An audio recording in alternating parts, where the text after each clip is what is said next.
রবীন্দ্রনাথ ঠাকুরের সোনার তরী কবিতা নিয়ে যত আলাপ আলোচনা হয়েছিল, সম্ভবত তার অন্য কোনো সাহিত্য নিয়ে এতটা বেশি আলোচনা হয়নি।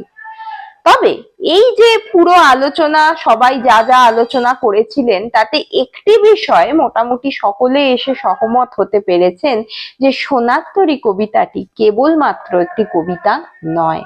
এর একদিকে যেমন একটি বহিরাঙ্গিক অর্থ রয়েছে, সেরকমই অপরদিকে রয়েছে অন্য আরেকটি অর্থ, বলা যেতে পারে রূপকার্থ।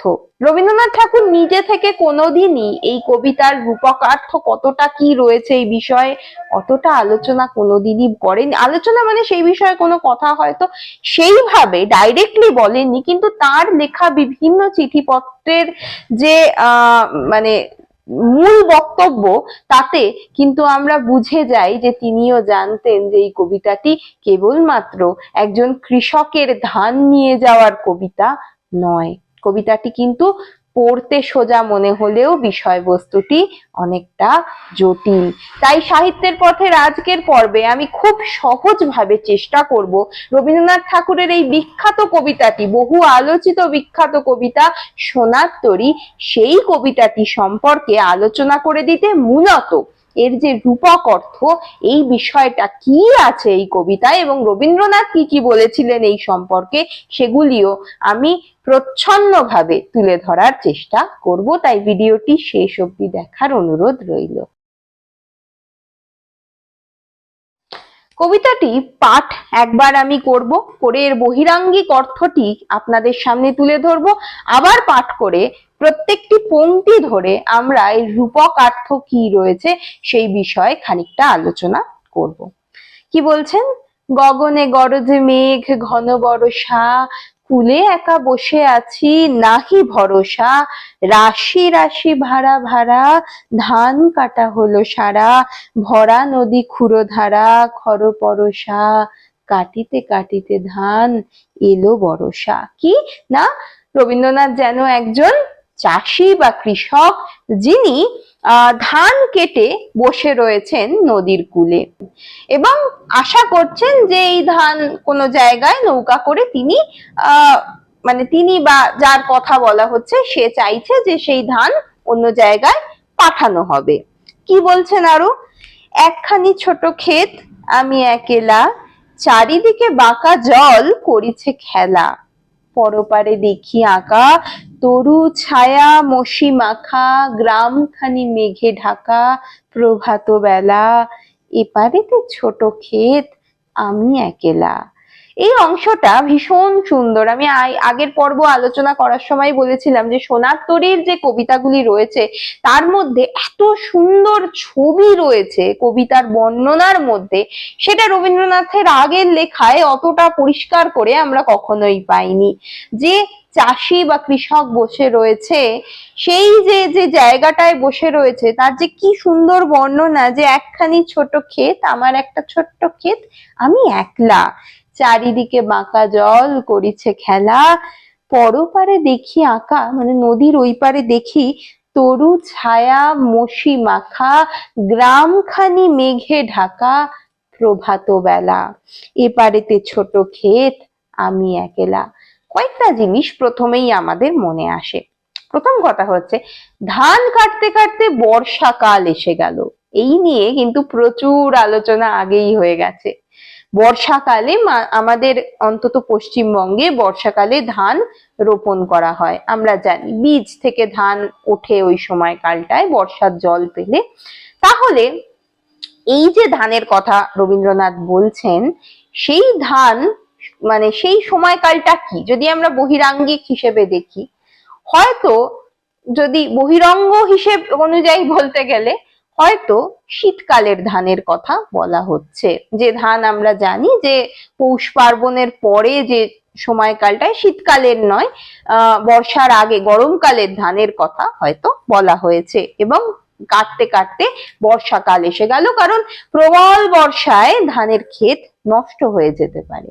তারপর কি বলছেন তিনি? ওই যে যে বর্ণনাটা রয়েছে, পরপারে দেখি আঁকা আঁকা তরু ছায়া মসি মাখা গ্রামখানি মেঘে ঢাকা প্রভাত বেলায়। তাহলে কি তিনি গোটা রাত ধরে ধান কেটেছেন? জানি না, উত্তর পরে দেওয়া হবে। এপারেতে ছোট ক্ষেত আমি একেলা, গান গেয়ে তরিবে কে আসে পারে, দেখে যেন মনে হয় চিনি উহারে, ভরা পালে চলে যায় কোনো দিকে নাহি চায়, ঢেউগুলো নিরুপায় ভাঙে দুধারে, দেখে যেন মনে হয় চিনি উহারে। ওগো তুমি কোথা যাও কোন বিদেশে, বারেক ভিড়াও তরি কুলেতে এসে, যেও যেথা যেতে চাও যারে খুশি তারে দাও, শুধু তুমি নিয়ে যাও ক্ষণিক হেসে আমার সোনার ধান কুলেতে এসে, যত চাও তত লও তরণী পরে, আর আছে আর নাই দিয়াছি ভরে, এতকাল নদী কূলে যাহা লয়েছিনু ভুলে, সকলই দিলাম তুলে থরে বিথরে, এখন আমারে লহ করুণা করে, ঠাঁই নাই ঠাঁই নাই ছোট সে তরি, আমারই সোনার ধানে গিয়াছে ভরি, শ্রাবণ গগন ঘিরে ঘন মেঘ ঘুরে ফিরে, শূন্য নদীর তীরে রহিনু পরি, যাহা ছিল নিয়ে গেল সোনার তরি। এই যে শেষ যে অংশটা, সেইখানে আসার পরেই আমরা বুঝতে পারি যে কবিতাটি সম্ভবত কেবলমাত্র বহিরাঙ্গিক আলোচনার কবিতা নয়, এর ভিতরে আরো একটি অর্থ রয়েছে। চারুচন্দ্র বন্দ্যোপাধ্যায়কে রবীন্দ্রনাথ একটি চিঠি লিখেছিলেন, সেটি রবি রশ্মিতে পরবর্তীকালে প্রকাশিত হয়।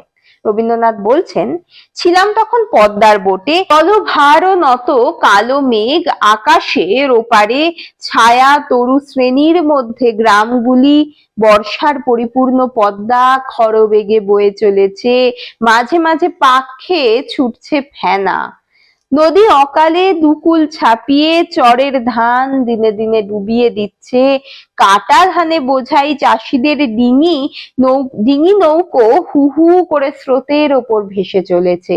এই অঞ্চলে এই চরের ধানকে বলে জলি ধান, আর কিছুদিন হলেই পাকতো। ভরা পদ্মার উপরকার ওই বাদল দিনের ছবি সোনার তরী কবিতার অন্তরে প্রচ্ছদে ও তার ছন্দে প্রকাশিত হয়েছিল। তো রবীন্দ্রনাথ পুরো যে কবিতার যে চিত্রটি, সেটি কিন্তু এই ছোট্ট অংশতে, মানে এই চিঠির এই অংশতে তিনি চারুচন্দ্র বন্দ্যোপাধ্যায়কে পূর্ণভাবে বলে দিচ্ছেন যে জলি ধান, জল এসে ধান নষ্ট করে দেবে, হয়তো আর কিছুদিন পরে পাকতো, কিন্তু বর্ষা এসে যাচ্ছে যে কারণে ধানকে তুলে নেওয়া হচ্ছে। এবং যেগুলো আমি বললাম যে ওই যে গ্রামের ছবি, মেঘ ঘুরে আকাশে, জল ভারও নত মেঘ ঘুরে বেড়াচ্ছে, এই যে পুরো বিষয়টা, এটার যে বহিরাঙ্গিক যে কোথা থেকে তিনি এর যে তথ্য পেয়েছেন, সেটা কিন্তু রবীন্দ্রনাথ এই অংশে নিজেই বলে দিয়েছিলেন, পরে যেটা রবি রশ্মিতে প্রকাশিত হচ্ছে।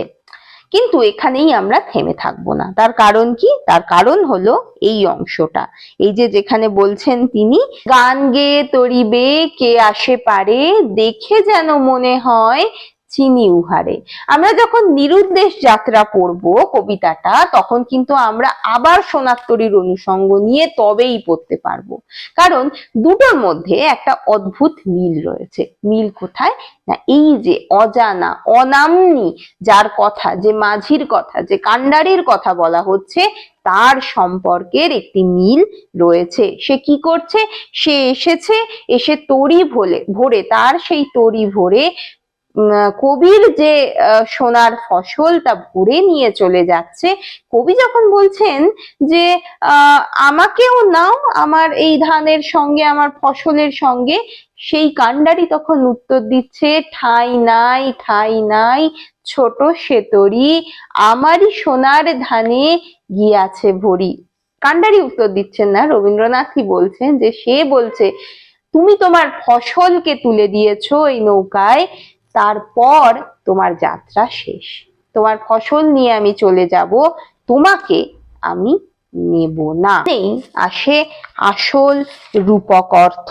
এখানেও একটি রবীন্দ্রনাথের নিজের বক্তব্য পড়ে আমরা এই বিষয়টি নিয়ে আলোচনা শুরু করব। রবীন্দ্রনাথ বীরেশ্বর গোস্বামীকে লেখা একটি চিঠিতে বলছেন, সংসার আমাদের জীবনের সমস্ত কাজ গ্রহণ করে, কিন্তু আমাদিগকে গ্রহণ করে না।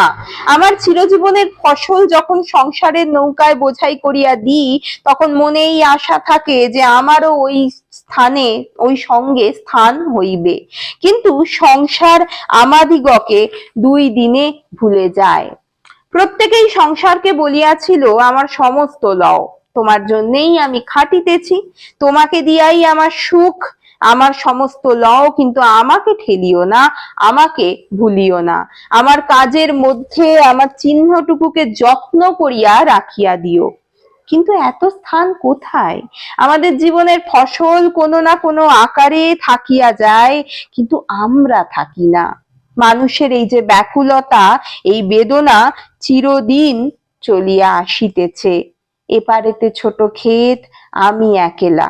একেলা নয় তো কি, আমরা প্রত্যেকেই যে একেলা। আমাদের প্রত্যেকের চারিদিকের যে অতল স্পর্শ স্বাতন্ত্র্যের ব্যবধান, তাহা কে অতিক্রম করবে? এই ব্যবধানের মধ্যে প্রকৃতিগত স্বাতন্ত্র্যের অন্তরালে আমাদের জীবনের ক্ষেত্রটুকু লইয়া কাজ করিয়া যাইতেছি। কাজ করিতে করিতে ফসল জমা হইতে হইতে এমন একদিন আসিয়া পড়ে, যখন বুঝতে পারি এই ফসল আমি কোথাও সঙ্গে লইয়া যাইতে পারিব না, এই সমস্তই আমাকে দিয়া যাইতে হইবে। রবীন্দ্রনাথ তা কাকে দিয়ে যাবেন? তিনি তো কাউকেই চেনেন না। তিনি বলছেন, ওগো আমার সব নাও, আমাকেও নাও। কিন্তু সে তাকে প্রত্যাখ্যান করে চলে যাচ্ছে। এবং তিনি আরো বলছেন, সে আমার সব লয়, কিন্তু আমাকে লয় না। আমাদের সকলের কুড়াইয়া লইয়া সে কোথাও কোথায় চলিতেছে আমি জানি না। এরপরেই তিনি সরাসরি ভাবে বলেন, সোনার তরী বলে একটি কবিতা লিখেছিলুম, এই উপলক্ষে তার একটি মানে বলা যেতে পারে। মানুষের সমস্ত জীবন ধরে ফসল চাষ করছে, তার জীবনের ক্ষেতটুকু দ্বীপের মতো চারিদিকে অব্যক্তের দ্বারা বেষ্টিত, তাই একটুখানি তার কাছে ব্যক্ত হয়ে রয়েছে। এবার কবিতাটি যদি আরেকবার পড়ি, তাহলে এর অন্তর্নিহিত মানেটি আমাদের কাছে পরিষ্কার হয়ে উঠবে। গগনে গরজে মেঘ, ঘন বরষা, কুলে একা বসে আছি, নাহি ভরসা। যে সময়কালটায় সম্ভবত রবীন্দ্রনাথ তার সাহিত্য কীর্তি তৈরি করছেন, প্রবল বর্ষা অর্থাৎ প্রবল নানা রকমের সমস্যার মধ্যে যেন তিনি একা ওই অবস্থাটার মধ্যে বসে রয়েছেন। তিনি একা নিজের মতো করে তার সাহিত্য কীর্তি, তার শিল্প কীর্তি রচনা করছেন। রাশি রাশি ভাড়া ভাড়া, ধান কাটা হলো সারা, ভরা নদী ক্ষুরো ধারা, খর পরশা। চারিদিকের ভরা নদী, ক্ষুরো ধারা, তার মধ্যে বসে তিনি একলা একটি দ্বীপের মধ্যে নিজের ছোট্ট ক্ষেতে ফসল ফলিয়ে চলেছেন, সোনার ফসল। অর্থাৎ যে সাহিত্য তিনি সৃষ্টি করছেন, তার চারিদিকে হয়তো অনেক বাধা বিপত্তি রয়েছে, কিন্তু তা সত্ত্বেও তার হাত দিয়ে প্রচুর পরিমাণে সাহিত্য বা শিল্প রচিত হচ্ছে বা নির্মিত হচ্ছে। কি বলছেন? আরো বলছেন যে কাটিতে কাটিতে ধান এলো বরষা। আমার এই সাহিত্য কর্ম, শিল্পকর্ম প্রভু মানে ভরে উঠছে, কিন্তু কেউ নিয়ে যাওয়ার নেই। এদিকে বর্ষা বন্যার ভ্রুকুটি নিয়ে আসছে। অর্থাৎ যে সময়কালটায় রবীন্দ্রনাথ এগুলি লিখছেন, তখন তিনি বৃদ্ধ নন, কিন্তু তিনি বুঝতে পারছেন যে বৃদ্ধ বয়সের আগে যদি না তার এই সৃষ্ট ফসলকে লোকের মধ্যে বা কারুর দ্বারা অন্যদের কাছে ছড়িয়ে না দেওয়া যায়, তাহলে এই ফসল সম্পূর্ণভাবে নষ্ট হয়ে যাবে, তিনি যদি না থাকেন তবে। তাই এখানে বর্ষা হয়তো কোনো দিক থেকে মৃত্যুর প্রতিরূপ হিসেবে দেখানো হয়েছে। কালের মৃত্যু বা কালের দূত হিসেবে দেখানো হয়েছে এই বন্যা বা বর্ষাকে। একখানি ছোট ক্ষেত, আমি একেলা, চারিদিকে বাঁকা জল করিছে খেলা, পরপারে দেখি আঁকা তরু ছায়া মসি মাখা, গ্রামখানি মেঘে ঢাকা প্রভাত বেলা, এপারেতে ছোট ক্ষেত, আমি একেলা, আমি আমার সৃষ্ট কর্ম আমি একাই সৃষ্টি করছি। তারপরেই আসল যে অন্তর্নিহিত অর্থ সেটা শুরু হচ্ছে। গান গে তরিবে কে আসে পারে, দেখে যেন মনে হয় চিনি উহারে। যখন এই বন্যার ভ্রুকুটি বা কালের যে দূত সে যখন আসি আসি করছে, সেই সময় আরেকজন এসে তার এই সৃষ্টিকে নৌকায় তুলে নিচ্ছে আমরা দেখতে পাই। তার নাম কোথাও নেই, সে কে সেটা রবীন্দ্রনাথ স্পষ্ট করে বলছেন না। সব থেকে বড় কথা, সে কি আসলে মেয়ে না ছেলে সেটাও আমরা বুঝতে পারছি না। এমনকি ওই জন্যই আমি বললাম নিরুদ্দেশ যাত্রাও একই সঙ্গে পড়তে হয়। নিরুদ্দেশ যাত্রাতেও আমরা কিন্তু এই কান্ডারির কথা জানতে পারবো। সেখানে আমাদের মনে হবে সে যেন কোনো নারী, কিন্তু সাধারণভাবে কান্ডারি যারা হয় তারা তো মূলত পুরুষই হয়। এইখানেই আসল রূপক ক্ষেত্রটি রবীন্দ্রনাথ তৈরি করছেন। এটাই একটি মূল আলোচনার বিষয়। গান গে তরিবে কে আসে পারে, দেখে যেন মনে হয় চিনি উহারে। এই মানুষটি হয়তো আরোহী, হয়তো কোনো একজন সাধারণ মাঝি মাত্র। তবে সোনারতরীর শেষ কবিতা নিরুদ্দেশ যাত্রায় বোঝা যাচ্ছে যে এই মানে যে আসছে সে একজন নারী এবং সে কান্ডারি। সাধারণত কান্ডারি হিসেবে আমরা কোনো পুরুষকেই চিন্তা করে থাকি, কিন্তু এক্ষেত্রে তা হচ্ছে না। হয়তো আমরা মনে করে নিতে পারি যে মানুষের প্রতিরূপ হিসেবে কেউ আসছে, হয়তো সে অর্ধনারীশ্বর। সাধারণভাবে বলতে গেলে যদি কোনো শ্রোতা, কোনো পাঠক, কোনো যেই হোক না কেন যে কিনা রবীন্দ্রনাথের শিল্প বা সাহিত্যকে গ্রহণ করবে, তাকে তো কোনো নির্দিষ্ট নারী পুরুষের গণ্ডিতে বন্ধ করা যায় না। তাকে দেখতে হবে কোনো একজন মানুষ হিসেবে। সে নারীও হতে পারে, সে পুরুষও হতে পারে। তাই সম্ভবত যে কান্ডারি এসে তার যে সৃষ্টি তাকে গ্রহণ করবে, সে নারীও নয়, পুরুষও নয়, সে হয়তো অর্ধনারীশ্বর। এক্ষেত্রে আমরা আরো একটি তত্ত্বের কথা পাই, যে তত্ত্বটি নিয়ে একটুখানি হলেও হয়তো কন্ট্রোভার্সি আছে, কিন্তু তা সত্ত্বেও এই বিষয়টি আমরা হয়তো বলতে পারি এখানে। সেটা হচ্ছে জীবন দেবতা তত্ত্ব। বলা হয়ে থাকে যে রবীন্দ্রনাথের এই যে এত রচনা, তার পিছনে কোনো না কোনো একজন একটি শক্তির জায়গা ছিল। সেই শক্তি কিসের শক্তি সেটি কিন্তু কেউ জানেন না, রবীন্দ্রনাথ নিজেও কখনো বলেননি। তবে আমরা বলতে পারি কাদম্বরী দেবীর মৃত্যুর পরে রবীন্দ্রনাথ মনে করেছেন যে নতুন বৌঠান তাকে অভিভাবকের মতো নিয়ন্ত্রণ করে গেছেন। অলক্ষ্যে অগোচর থেকে রবীন্দ্র জীবন নিয়ন্ত্রণকারী এই যে সত্তা, সেটি হলো জীবন দেবতা। সেটাকে কিন্তু আমরা কাদম্বরী দেবী বলে ভুল কখনোই করব না।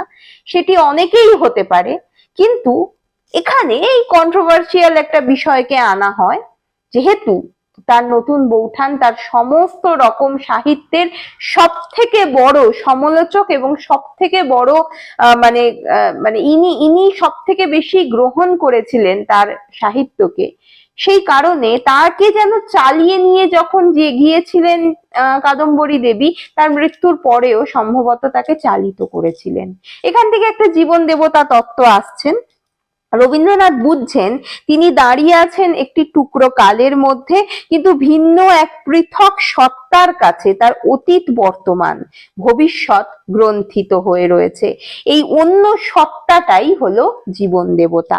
জীবন দেবতা কবির কাব্য রচনার প্রেরণা শক্তি, তিনি কবিকে করে তুলেছিলেন কবি। রবীন্দ্রনাথের জীবনের যে খণ্ডীকৃত সুখ, দুঃখ, ভালোবাসা, বিচ্ছিন্নতা, যন্ত্রণা, এই সমস্ত কিছুকে এক অখণ্ড রূপের তাৎপর্য দান করেছিল বা এই জীবন দেবতা বিষয়বস্তুটি। জীবন দেবতা কবির অন্তরের ছোট আমির সংকীর্ণতার বিরুদ্ধে দাঁড়িয়ে কবিকে বিশ্বজনীনতার সঙ্গে মিলিয়ে দিয়েছিল। তাই এই যে বিষয়টা, সেটা রবীন্দ্রনাথের সাহিত্যের বলা যেতে পারে একদম শেষ অবধি প্রবাহিত হয়েছে। অনেকে এই মানে যে জীবন দেবতা তত্ত্ব, রবীন্দ্রনাথ নিজেও কোনোদিন এই বিষয়ে আলোচনা করেনি, এবং যারা সমালোচকরা এই বিষয়ে কথা বলেছেন তারা বলছেন যে কোনো রকম কোনো দেহভিত্তিক বিষয়বস্তু এই জীবন দেবতার মধ্যে নেই। মানে এই যে জীবন দেবতার তত্ত্বের সৌন্দর্য, সেটি একটা আইডিয়া হিসেবে মনে করা যেতে পারে। সোনার পুরো যে বিষয়টা, ছবি সোনার কাব্যে যে নারীর এই যে সোনার কবিতা বা নিরুদ্দেশ যাত্রায় আসছে, সেখানে একটা প্লেটনিক প্রেমের আবহ কিন্তু রচিত হয়েছে বলে আমরা দেখতে পাই। যাই হোক, এই যে নৌকার কান্ডারি বা আরোহী, সে হতে পারে জীবন দেবতা তত্ত্বের কথাই রবীন্দ্রনাথ অলক্ষ্যে সেখানে বলার চেষ্টা করছেন। এবং সেই যে জীবন দেবতা, নারীও নয়, পুরুষও নয়, তার কোনো দেহ নেই, তার কোনো বিশেষ সত্তা নেই, শুধু আমরা বুঝতে পারি সে বয়ে নিয়ে চলছে রবীন্দ্রনাথকে, রবীন্দ্রনাথের সৃষ্টিকে, তার সাহিত্যকে। তাই তিনি বলেন যে কে আসছে আমি তাকে দেখতে পাচ্ছি না, কিন্তু মনে হচ্ছে আমি তাকে যেন চিনি। তাকে আমি কি বলছি, আমার কাছে যা আছে, আমার যা ফসল রয়েছে, তুমি সম্পূর্ণ নাও। তাই কি বলছেন, যা দেখে যেন মনে হয় চিনি উহারে, ওগো তুমি কোথা যাও কোন বিদেশে, বারেক ভিড়াও তরি কুলেতে এসে, যেও যেথা যেতে চাও, যারে খুশি তারে দাও, শুধু তুমি নিয়ে যাও ক্ষণিক হেসে, আমার সোনার ধান কুলেতে এসে, যত চাও তত লাও তরণী পরে, আর আছে আর নাই দিয়াছি ভরে। শুধু আর আছে, এই কথাটি আমরা ওই যে মানুষটি যে কিনা নিয়ে যাচ্ছে, বা কান্ডারি যে কিনা তার সমস্ত সৃষ্টিকে গ্রহণ করছে, তার ওইটুকু কথা আমরা জানতে পারছি। সমস্তটাই রবীন্দ্রনাথ তার নৌকার মধ্যে তুলে দিচ্ছেন।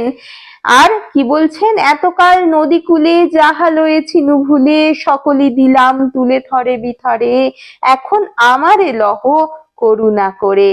তখন উত্তরে কি আসছে, ঠাঁই নাই ঠাঁই নাই ছোট সে তরি, আমারই সোনার ধানে গিয়েছে ভরি, শ্রাবণ গগন ঘিরে ঘন মেঘ ঘুরে ফিরে, শূন্য নদীর তীরে রহিনু পড়ি, যাহা ছিল লয়ে গেল সোনার তরি। যা কিছু রবীন্দ্রনাথের সৃষ্টি, সমস্তটাই এই কান্ডারি বহন করে নিয়ে চলে যাচ্ছে, সকলের মধ্যে এই সৃষ্টি মিশে যাচ্ছে।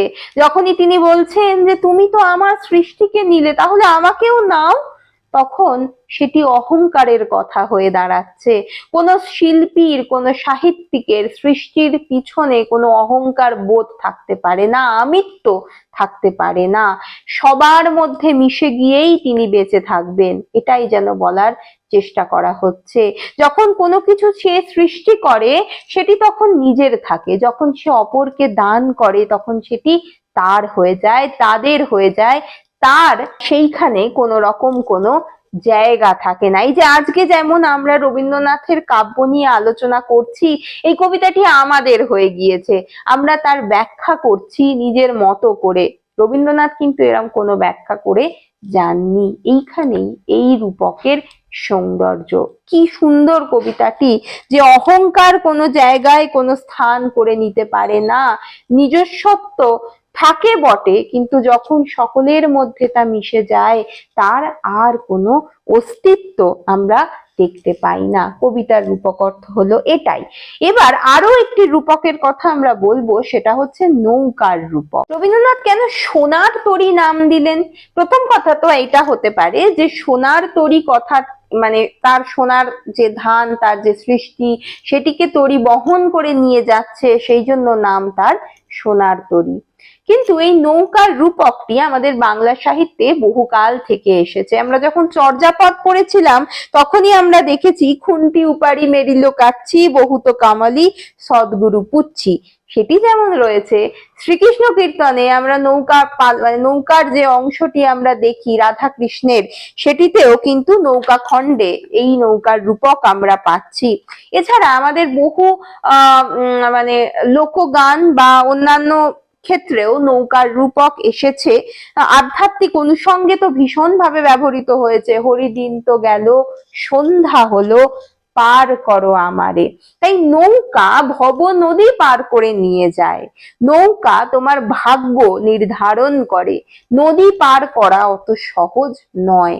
তাই রবীন্দ্রনাথের এই যে সোনার তরী নামকরণ, সেখানেও এই বিষয়টি কোথাও না কোথাও লুকিয়ে রয়েছে, যে আমার যে বিষয় আমি যা তৈরি করছি সেটাকে নদী পার করে অপর প্রান্তে, যেখানে মেঘে ঢাকা গ্রাম রয়েছে, সেখানে নিয়ে যাচ্ছে কান্ডারি। কান্ডারির তো আলোচনা করে দিলাম। নৌকাটি নিয়ে যাচ্ছে, এই নৌকা আমার সৃষ্টিকর্ম নদী পার করতে পারবে কিনা তার বিচারক। তাই এই কান্ডারি, এই নৌকা, প্রত্যেকটির পিছনে কোনো না কোনো অনুষঙ্গ রবীন্দ্রনাথ লিখে গিয়েছেন। তাই কবিতাটি বেশ গভীর আলোচনা, আমরা সেটা বুঝতেই পারি। তাছাড়াও যে যে অন্যান্য রূপকগুলি আমরা এই কবিতায় পাচ্ছি, তা হচ্ছে অন্য দিক থেকে ভাবতে গেলে মাঝি বা কান্ডারি তো বলে দিলাম, সোনার তরীও বলে দিলাম, নদী বলতে কালো প্রবাহকে বোঝানো হচ্ছে, কৃষক বলতে এই যে যিনি বসে আছেন, কিন্তু একমাত্র কবির কথাই বলা হচ্ছে তা নয়, এটাও কিন্তু মাথায় রাখতে হবে। এটা সমগ্র মানুষ জাতিকেই বলা হচ্ছে, যে আমরা যা কিছু সৃষ্টি করি সেটার ওপরে যখন সৃষ্টি করছি ততক্ষণ অব্দি আমাদের অধিকার থাকে, তারপর কিন্তু আমরা সকলের মধ্যে তাকে মিশিয়ে দিই। তাই কৃষক কেবলমাত্র কবি নয়, মানব প্রজাতিকে বলা হয়েছে। ক্ষেত্র বলতে কি বোঝানো হচ্ছে? জীবনের ভোগ বহুল কর্মক্ষেত্র, ক্ষেত যে কথাটা বলা হয়েছে এখানে সেটি, আর ধান মানে খণ্ড সৌন্দর্যের সঞ্চয়, আমরা যা কিছু সৃষ্টি করি সেইটাই বলা হচ্ছে। ভীষণ সুন্দর কবিতাটি, যেখানে আমি আগের পর্বে বলেছিলাম যে এই কবিতাগুলির মধ্যে একদিকে যেরকম রিয়ালিজম রয়েছে আর একদিকে আইডিয়ালিজম রয়েছে, দুটি চক্রাকারে পরিবর্তিত হচ্ছে, একটি আরেকটিকে টানছে, একটি বাইরের দিকে একটি ভেতরের দিকে। এই বিষয়টি কিন্তু রবীন্দ্রনাথ এই কবিতার মধ্যেও দেখালেন। শুধু তাই নয়, তিনি এই ছোট্ট বিষয়টিকে মানব প্রজাতির এক বৃহত্তর জায়গায় পৌঁছে দিলেন।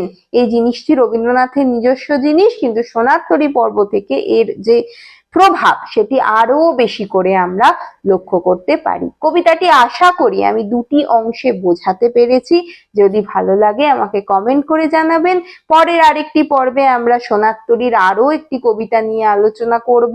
আজ তবে এই পর্যন্তই।